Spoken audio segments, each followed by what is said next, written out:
Dr. Piskin, I know you told me that you see children. In fact, you see the children of children by now. And tell me, tell the viewers here, what does a mom have to do, or maybe what does a mom not have to do in order to keep the child's teeth and general health perfect? When does she have to go to the dentist the first time? What should she do as the first baby teeth come out? What should she do as the second one come? And all that type of stuff. Will you shed some light on it? Well, I think it has to start even before that, Helmut. It has to start with their own oral health.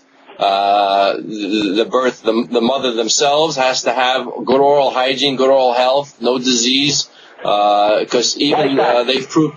Well, many articles have come out now where gum disease and infections in the mouth can cause premature birth. It could affect the effect of the baby as far as the weight of the baby, low birth weight babies. So the mother is very important to make sure that their health is excellent. As soon as they know that they're pregnant, they should rectify that. The old idea of fallacy is that you shouldn't go to the dentist if you're pregnant is ridiculous. It's more important than ever to go to the dentist when you're pregnant, and to see the dentist even more frequently when you're pregnant. You don't have to have major procedures, but just, again, oral health and get the disease under control. But once the baby's born, of course, you're always kissing the baby, you're cuddling, you're hugging, you're passing saliva. There's a lot of things that can be transmitted from the mother or father to the infant, different bacteria species that cause other problems. So oral health of the parents, even with the newborn, is important. Now, let's get down to the newborn. Getting the newborn used to having something wiped in their mouth, a gauze. They have various things as they get older, 2 months, 5 months, 6 months, that the drugstores sell, where they can go in and just clean the gum from the milk remnants that are sitting there. But don't forget, the teeth are forming even before the baby is born. But once the teeth start coming in, around 5 to 7 months, you want to start using very special little toothbrushes to clean these teeth, to get the baby used to having this happening. But by around 2 years old, the child usually has all 20 of their baby teeth. And it's important that even before that happens, that they see the dentist, that they're used to coming to the dental office and having a great experience and having fun and making sure that everything's developing properly. So by at least 2 years old, even sooner, you want to have your child at a dentist recording what's happening in their mouth. Did I answer your question, Helmut? Yeah, you did. Now, you did. So basically, when a baby comes in the first time, it's not about fixing things in the mouth. It's getting the kid used to the dentist, and also the cleaning the mouth with the towel before there's teeth out there. I guess gets the kid used to that. Like you got to do something there. So it's not so it's not so heavy contrast when the teeth come out and all of a sudden you start brushing. Now let me ask you, what at home could a mom do in terms of, like, number one, get the child, you touched on it, to get the child to touch,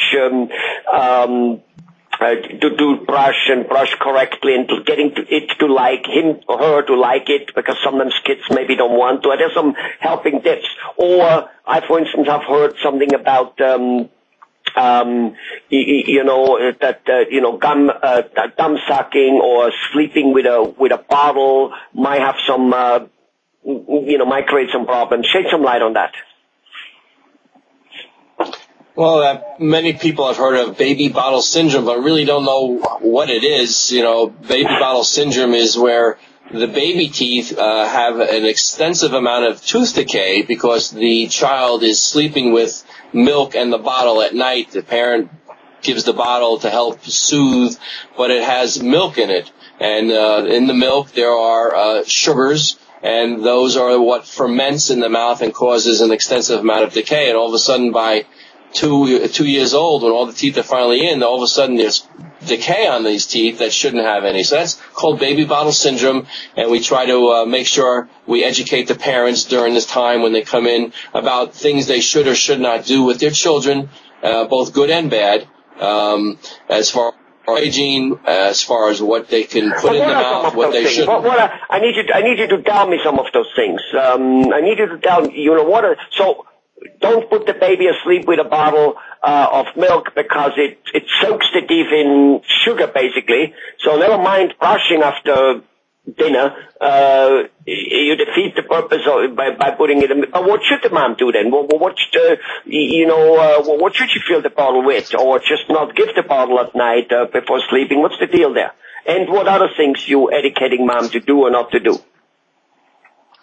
Well, I remember with my own girls, the important thing is, they want milk, and I remember my daughter, you start diluting it a little bit, so that if you want to give them a little bottle before bed, it's either water or you start gradually diluting the milk with the water. So, and I remember the first time I started diluting it, she gave the bottle right back to me. She just knew it didn't taste the same, but after a while, you start doing that, and basically you want to wean them off of being able to have a bottle at night before bedtime. Other times are fine, but more ending or giving them a little bit of water in another bottle after they've had the milk so that they can wash that down. But diluting it and using water as a substitute, they want that suckling effect. And one of my girls wanted the bottle at night. Of course, she got the water, diluted it right away and then water. Another one didn't want it, and they want to have a little pacifier. And that's the other thing I wanted to mention to you was the use of a pacifier is great, but after a while, we have to get those pacifiers out of the kids' mouths.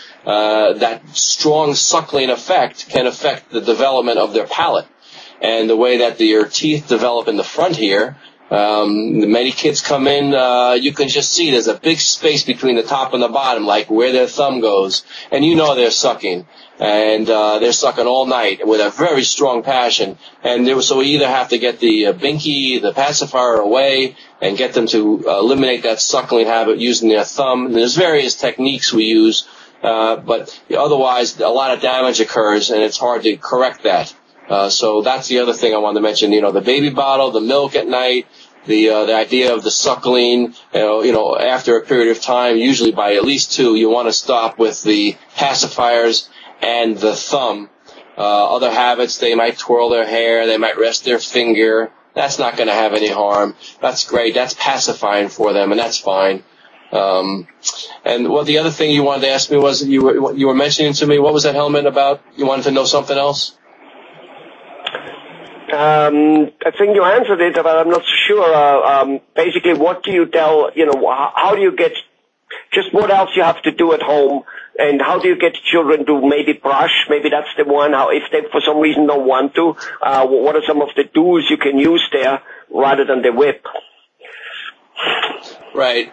We have like a little timer, a little sand timer, and the kids play with that. They flip it over, and they have to brush their teeth until the sand is finished. It's usually like a 2-minute timer.